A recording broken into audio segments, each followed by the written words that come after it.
Hey everybody, this is just a follow-up to the Flashback Express video. There's a setting you should probably change if you're using this. So if you've got Flashback Express open here, go to settings. You'll see this, come down to record mode performance. Now by default, it's set at automatic. Let Flashback Express 5 adjust settings for me.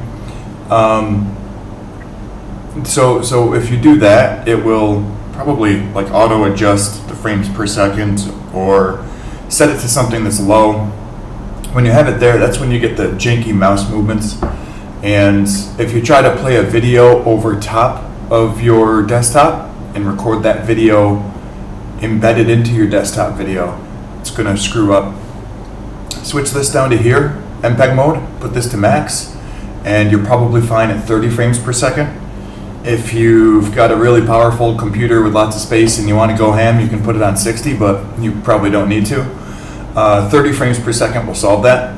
Basically, I think this defaults to like 14 or 8 or something like that. But most videos are, well, like older TV was always at least 24 point something something frames per second. Modern stuff can be even higher, 30 frames per second, 60 frames per second. Basically, you want to be at least 30. 60 is okay. It's not going to make any difference for educational stuff, but it's fine to use. It makes the file sizes larger though. But going to 30 should get rid of that janky mouse movement and should allow you to record a video on your desktop being recorded by Flashback Express along with the rest of the desktop. So that's all. This is just a quick update. Change that. It'll put a little more strain onto your computer, but your computer should be fine because it's really not all that much. Apart from that, make sure that your webcam formatting is whatever the highest it can be and set it for 30 frames per second as well if you're using the webcam often like I am, and set quality to max.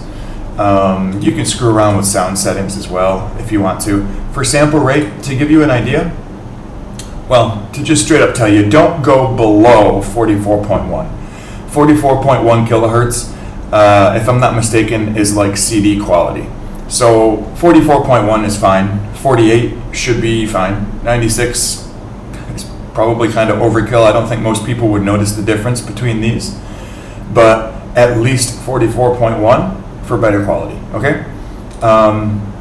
And then MP3 compression is sort of like one of the standards. I mean, you're not going to make Hollywood videos with this shit, so. And then normal quality is probably fine, but you can bump it up to very high if you want to or whatever. Just note that doing these quality things are going to have an impact on the performance of your computer. So for anything built in the last 5 years, that's probably not going to matter unless you bought unless you've got a 5-year-old bottom barrel computer. Yeah, then it's going to run like shit. Actually, this computer is like 10 years old, but it was a really powerful workstation back then. That would have been in the tens of thousands back then. Now it's cheap as shit, but so yeah, just be aware it's gonna push your hardware a little bit, but that should take care of any video issues that you have with playing videos on top of it, and it should bump up the quality.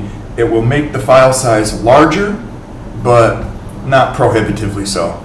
I mean, even if it doubles the size, when you go from 100 megabytes to 200, who cares? Even if it's a couple gigabytes for your video. If you want to, after that, you can use something like Handbrake to compress it down to a different format or cut it back to 720p or something like that. So, yep, just a little follow-up. All right, bye.